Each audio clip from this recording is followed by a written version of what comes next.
Betul.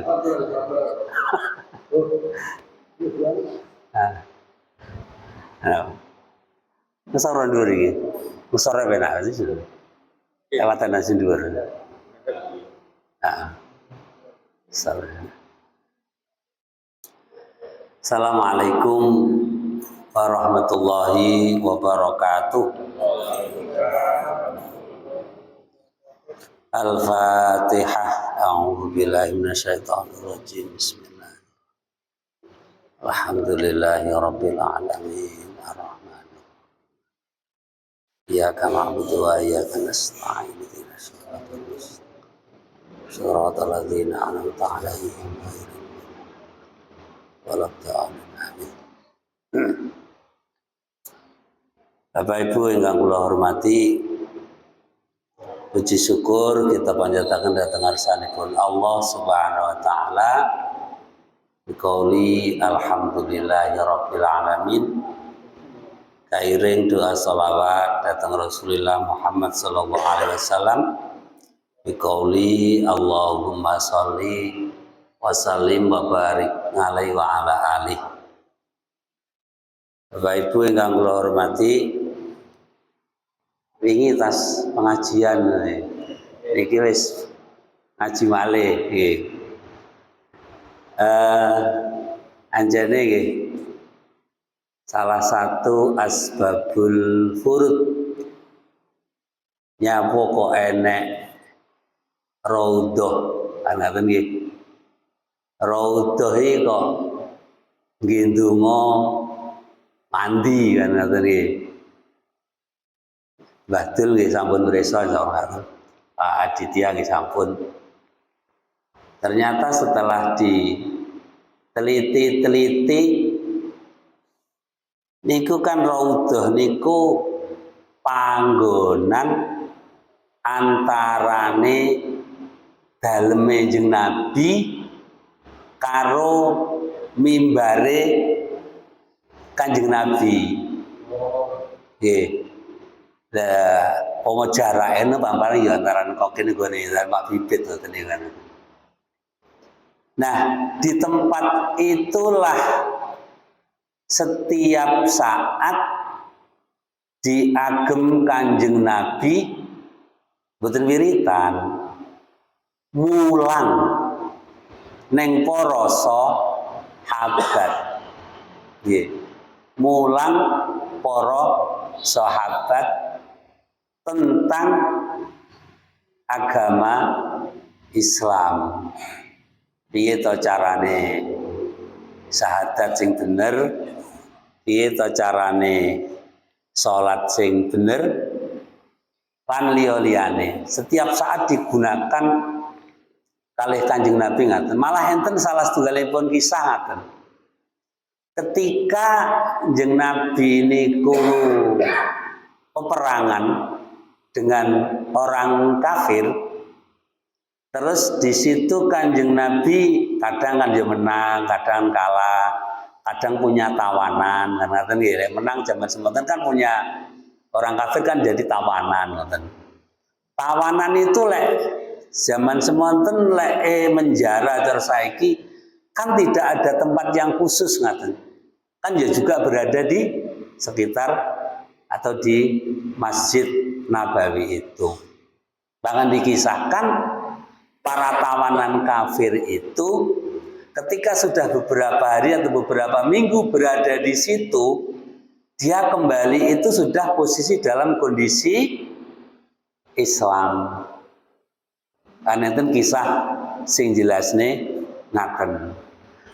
Milane tempat yang digunakan untuk golek ilmu itu akan menjadikan tempat itu mustajabah untuk meminta kepada Allah. Nih. Bahkan ada satu kisah yang menjelaskan rin nate itu sering kula sampaikan ketika Rasulullah miyos teko dalem teng mriku preso dua kelompok. Satu kelompok niku belajar halal haram, satu kelompok niku belajar satu kelompok itu cara saiki istighosah, wiritan ngoten. Akhiripun jeung Nabi niku miyos teko dalem niku ya sempat bingung. Aku iki gabung sing endi? Apa gabung ning gone sing belajar halal haram? Apa aku gabung ning gone sing istighosahan utawa sing wiritan? Akhirnya apa? Setelah itu diputuskan oleh baginda Rasulullah, beliau bergabung kepada yang belajar halal dan haram. Kenapa alasan Rasulullah melakukan sesuatu hal seperti itu? Bukan wiritan, bukan istighosah itu jelek, tidak. Tetapi kalau dibanding dengan tempat atau kelompok yang belajar ilmu, itu masih jauh lebih banyak manfaatnya oleh orang yang belajar halal dan haram. Mengapa demikian? Karena orang wiritan, orang doa, orang istighosah biasanya itu doa ini cenderungannya untuk dirinya sendiri. Misalnya cah nom kok ndonga pengen bojo ayu ya kangge awake dhewe. Cah nom kok pengen sugih ya sugih kanggo awake dhewe.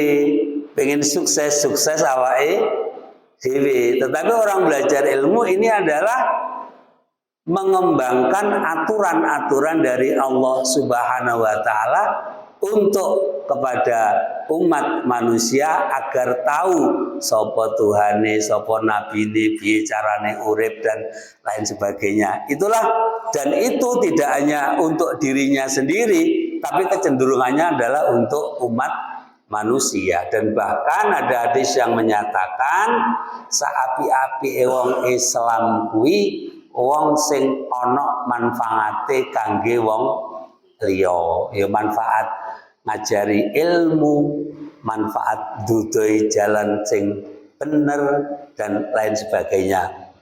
Niku kalau wingi sampun dikupas kali Bapak Saifuddin, Bapak Saifuddin Zuhri, termasuk juga peringatan, intinya peringatan Maulid Nabi. Kadang niku awake dhewe nggih lek ngrungokne sebagian dulur ngoten niku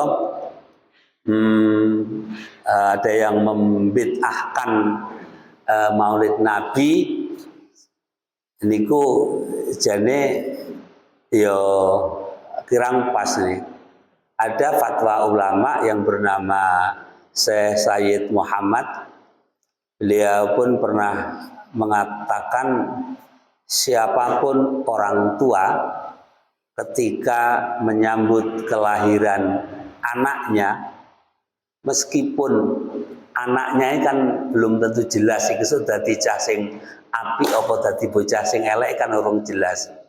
Itu masih menyambut kelahirannya saja senangnya bukan main, bahkan ngundang tonggo teparo dibelene wedhus, istilahnya di akekoi. Kuwi senenge kaya ngono menyambut kelahiran putrane piyambak.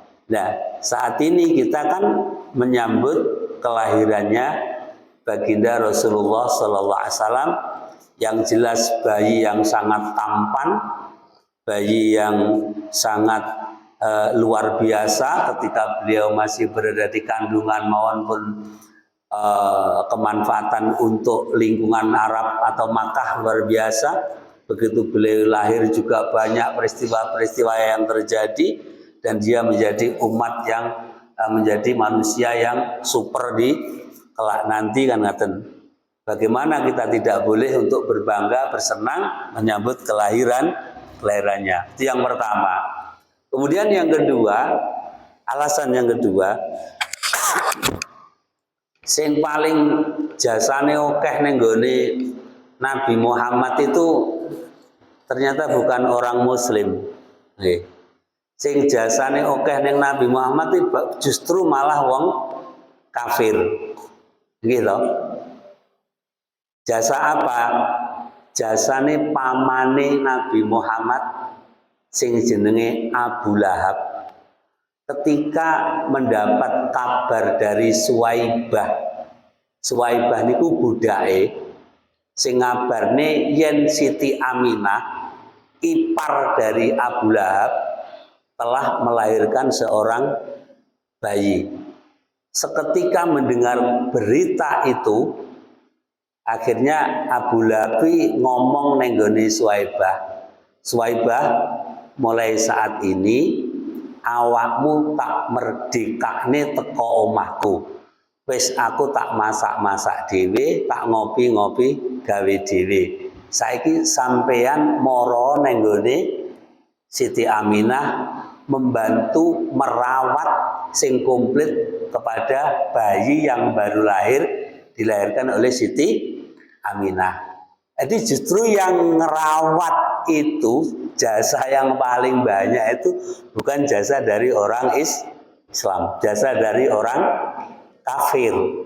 Nah, dengan kesenangannya Abu Lahab dengan kelahirannya seorang bayi dari iparnya, yakni Siti Aminah, senangnya orang makor batas mek seneng tok ndak. Tapi juga dibuktikan dalam bentuk harta benda atau dalam bentuk membantu dalam bentuk merawat bayi tersebut. Caranya apa? Caranya Abu Lahab adalah mengirim pembantunya atau budaknya dimerdekakan dari rumahnya Abu Lahab, dikirim kepada Siti Aminah untuk merawat Muhammad.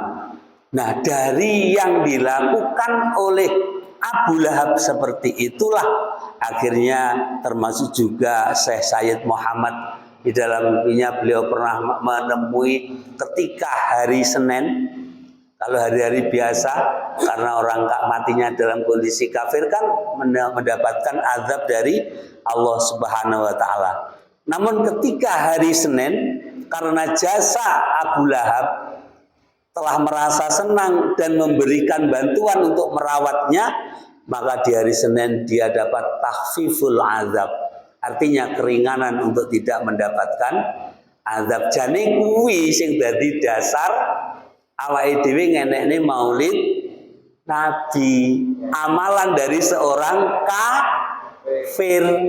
Nggih. Amalan niku wau. Ini kadang ngoten niku ya sing ora seneng ya sing ora seneng. Wong amalan dasare karo teko wong kafir. Lho lek wong kafir seneng terus beramal ngono terus mendapatkan tahfiful azab utawa keringanan siksaan, apa meneh yen awake dhewe wong Islam. Kan logikane teng mriku niku.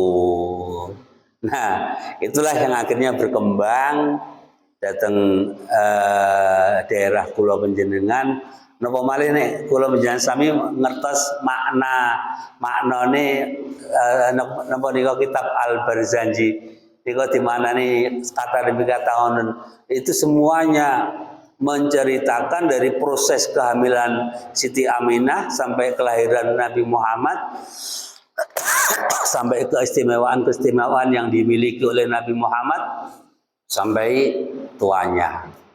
Belum juga di sholawat di At-Tiba niku. Niku lek panjenengan mireng niku wasik niki mireng niku.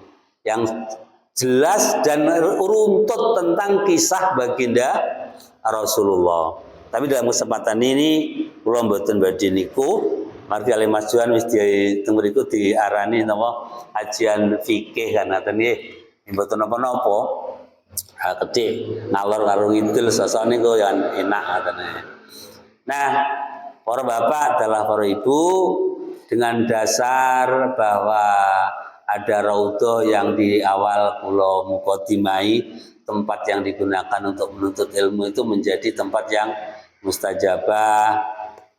Terbukti adalah raudhah sekarang yang ribuan bahkan jutaan orang Islam sangat mendambakan untuk datang ke sana ya.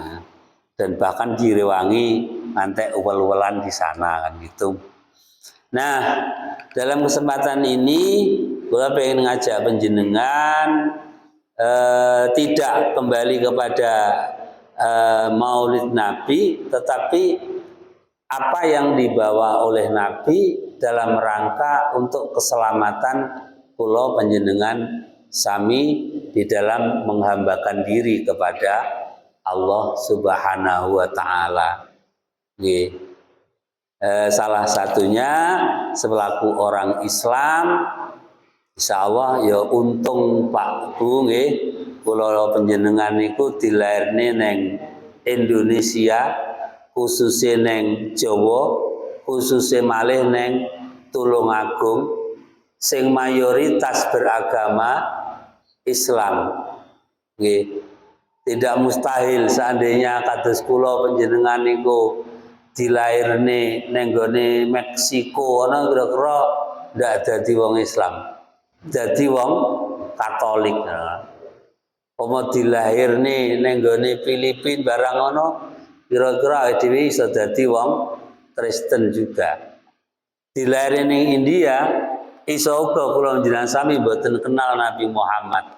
Kenali agama Buddha. Maka dari itu di dalam menyikapi hal yang seperti ini, maka supaya kita tidak dikategorikan umat Islam krono kultur, krono keturunan, ya sithik-sithik nggih kula panjenengan sami apa yang kita lakukan kita sedikit-sedikit ngerti yo pakeme, ngerti yo dasare. Jadi ora mung istilahnya elon-elon. Meskipun elon-elon itu kalau dalam hal yang baik itu pun juga akan menyebabkan kita menjadi baik. Lek wong-wong biyen sering memberikan contoh kok krikil melok timbangan yang nggone timbangane beras, maka dhek kekitung beras nggih. Tetapi kita tidak ingin hanya sebatas niku. Kita ingin yang kita lakukan nggih sing diamalke itu tahu dasarnya sehingga kita mantep nggih. Itu kan Rasulullah SAW juga pernah nyemantani karo para sahabat ini. Lain yang sahabat iki salat ning masjid kok sregep, salat akeh, salat sunah ngono. Ngono sosone karo Rasulullah ya disemantani. Omahmu ki aja kok dadekne kuburan ngono lho. Nek nyemantani ngoten niku Rasulullah. Terus lek pas salat niku, pas salat fardu, salat sunah kok ndak pindah tempat. Seksi musuk ben akeh aja ngono. Gawe golek nggon liya kan ngono. Ya kenapa Rasulullah nyinggung omahmu kok didadekne kuburan? Omah kan ya perlu dihiasi, punya hak. Salat-salat sunnah itu sebagian yang lebih bagus dilaksanakan di rumah kan. Nah, para bapak, para ibu, kita masuk meskipun ini sudah mengulang yang dulu kan mboten napa-napa to nggih, kita baleni malih ben kula ya ben napa ben mantep nggih. Karena meskipun kula sing nyampe ning ngeten iki nek kula teng griya niku mboten nate maca, niku rasane salat kula niku ya hambar ngoten lho nggih. Tapi lek dengan jalan kula minimal sering maca terus maca bareng-bareng karo jamaah ngoten niku rasane niku kemantepan itu akan muncul dengan sendirinya. Nggih. Krana seringe dionekne, seringe ning juga tidak sedikit orang ketika mendengar hal itu diulang-ulang malah menjadikan jenuh ngono ki ya enek. Nggih. Lah karek kula panjenengan sami niku kita masuk sing pundi nggih. Apakah sing sering kita dengarkan itu nanti akan membuat kita jenuh? Kita harus berpikir kalau memang yang kita dengarkan betul-betul dari Allah Subhanahu wa taala, dari Rasulullah, kejenuhan kita mendengarkan itu harus kita perangi. Karena itu memang dari Allah dan dari Rasulullah SAW. Dan tidak mungkin Allah itu memberikan syariat, Rasulullah memberikan contoh syariat untuk tidak membuat manusia selamat, tidak mungkin. Semua syariat, semua ajaran yang disampaikan oleh Allah, yang disampaikan oleh baginda Rasulullah, itu endingnya semuanya pasti mengajak untuk selamat. Banyak hadis, banyak kalimat-kalimat Al-Quran,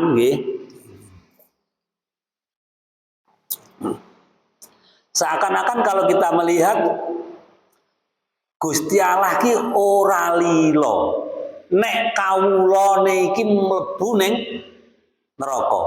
Meskipun di akhirat nanti kan ada dua tempat, yakni surga dan neraka.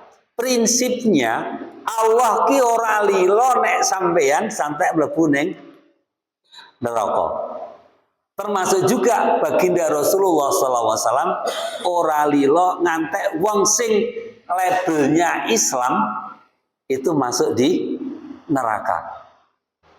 Maka pengebang-ngebangi dari Allah, memang bukan pengebang-ngebang ya, memang resmi disampaikan ada 5 hal yang disampaikan kepada Rasulullah yang tidak disampaikan kepada nabi-nabi yang lain.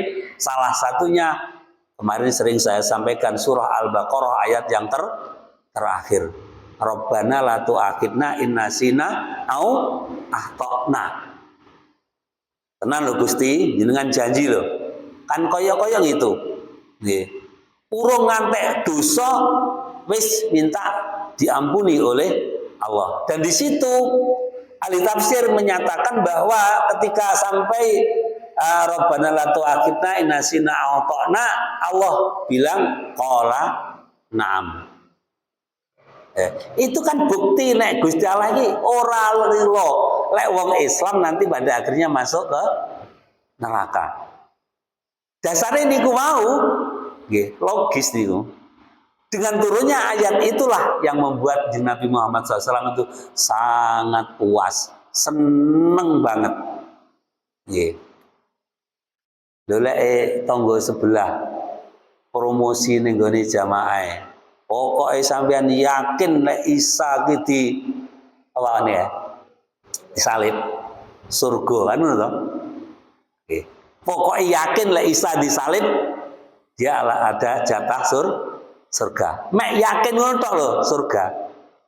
Enggak ada amalan-amalan yang lain. Nah, kita pun juga punya ayat yang seperti itu. Nah, ini Rabbana la tu'akhidna. Maka Nabi sangat puas, sangat senang mendapat surah Al-Baqarah ayat yang terakhir. Itu ada 3 poin ya. Poin yang pertama niku, poin yang kedua itu supaya tidak membebani kepada kita yang di luar batas. Karena memang umat-umat dulu itu nek sing salah, maka sing bener kudu mateni sing salah iki mang. Umat-umat sebelum Nabi Muhammad. Di situ juga qala na'am. Allah menjelaskan na'am. Yang terakhir niko sing irhamna ya arhamar rahimin saterusé niko itu. Jadi Allah memberikan, Allah Maha Pengasih, penyayang dan memberikan ampunan kepada umatnya Muhammad. Tetapi Bapak sekalian, meskipun sudah jelas ayat itu harus kita pegang, kita yakini, tetapi syariat hariannya ojo ngantek wis to nek jaminan ngene aku tak salat yo ndak yo ojo ngono yo. Jangan seperti itu nggih. Nah, kemudian kita sekarang kembali kepada hal-hal yang mewajibkan kita itu salat. Meskipun sudah ada jaminan seperti itu, Rasulullah pun juga masih tetap melaksanakan sholat. Dawuhipun Allah, wa ma umiru illa liya'budullaha mukhlishina lahuddina hunafa'a wa yuqimus sholata wa yu'tuz zakata wa dzalika dinul qayyimah. Ini menunjukkan satu ayat dalam surat Al-Bayyinah ayat 5 bahwa Allah mewajibkan kita untuk melaksanakan ibadah sholat. Wa ma umiru, padahal mereka tidak disuruh kecuali illa liya'budullah, kecuali menyembah kepada Allah mukhlisina lahuddin, dengan perasaan yang ikhlas, murni. Kan enek ibadah mahdoh, enek ibadah ghairu mahdoh. Lek mahdoh ki khusus niat ingsun untuk Allah, dan resikonya batal dan sah. Itu saja ibadah mahdoh. Kalau yang ghairu mahdoh ini ibadah yang rawan. Tidak hanya orang Islam yang bisa melaksanakan, tapi orang kafir pun bisa. Contoh yang mahdoh yo sholat, poso, zakat. Wiku resikonya kan antara sah karo ndak sah. Tapi lek ghairu mahdoh, contohnya nopo? Sedekah. Sedekah ini kan ghairu mahdoh. Tidak hanya orang Islam yang bisa melaksanakan sedekah. Bahkan ketika orang Islami santri di rodok tenan bisa cenderung masjid bilang gitu. Ngoten niku. Tapi lek orang-orang misalnya bermaca rasane ning terminal, itu sedekah itu ringan sekali. Contohnya yang terjadi di Aceh dulu 2004 itu. Sing sedekah ke sana itu diantara kita dengan orang kafir yang dari Amerika kan banyak orang kafir gitu.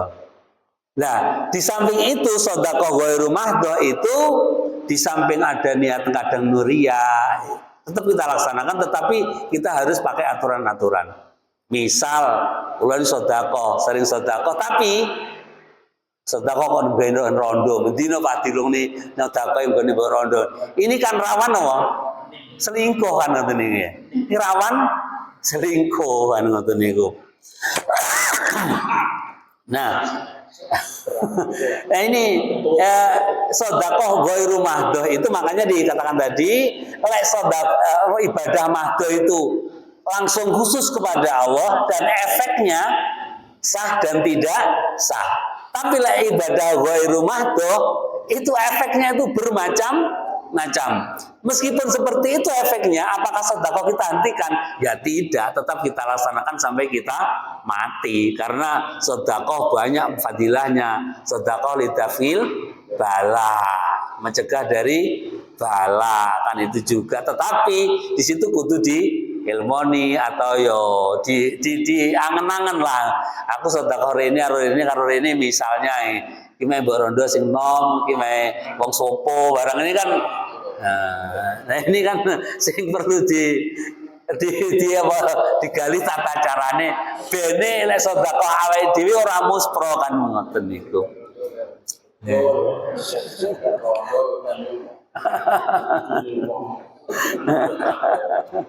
Gangster ngoten niku kan rela nggih. Ketika suaminya meninggal, dia itu rela sekali untuk menghidupi istri dan anaknya yang masih. Wong Islam kadang-kadang kan tidak.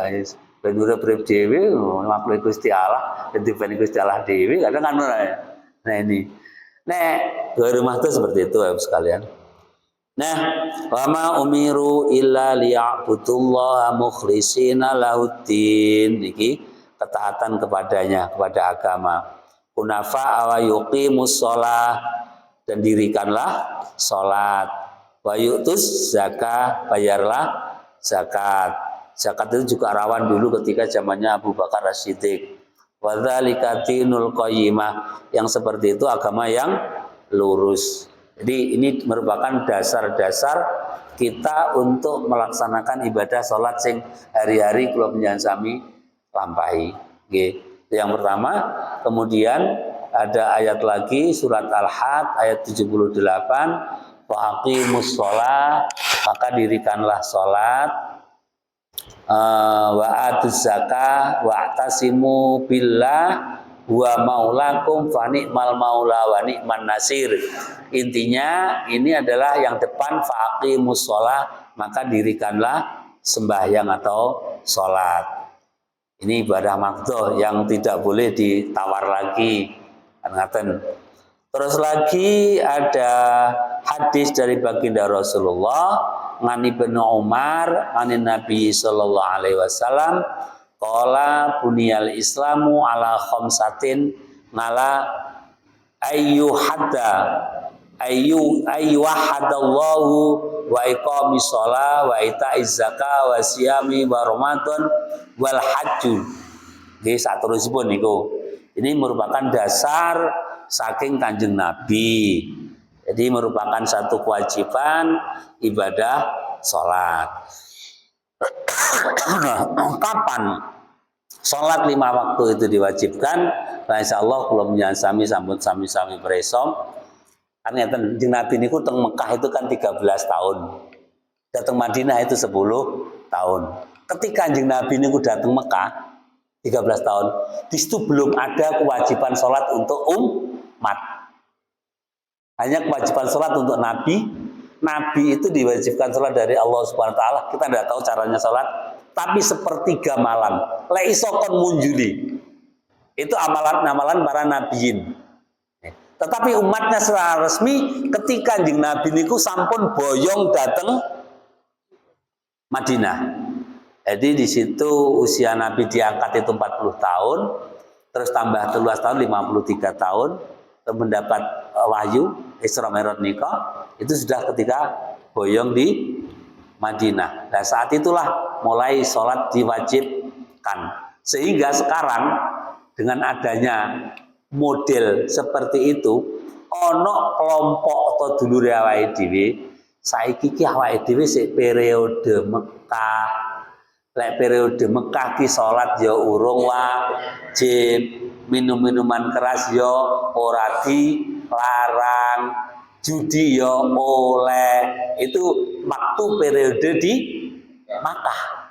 Tapi ketika periode di Madinah sudah ada kewajiban salat, terus napa niku dilarangnya khamr, dilarangnya judi. Itu ketika sudah periode di Madinah. Maka enek kelompok saiki awake dhewe sik periode Mekah, sebab sik tasae kenal karo Islam. Akhirnya yo judi yo jalan, mabuk-mabukan yo jalan, salat yo urung patek wajib ngono. So beberapa tahun lagi oleh awake dhewe periode Madinah lagi awake dhewe salat, dan itu ono kelompok yang seperti itu ada. Nggih. Nah niku ampun nggih. Pun bagus. Betul ya? Ya, menit. Oke. Itu dasar-dasar sholat. Lagi akan kita pelajari. Kula bagian fikih mawon nggih. Bagian fikih mawon. Wis karo nggih jagung-jagung arep ngenteni sholat Isya. Wong lek nunggu masjid terus wis wudu sholat maghrib ngenteni saya kan yo banyak fadilah. Banyak fadilah. Tunggu ini masjid ya wis iktikaf. Terus karo omong-omongan enek satu hadis atau satu ayat Quran itu juga akan menambahkan satu pahala buat kita sekalian.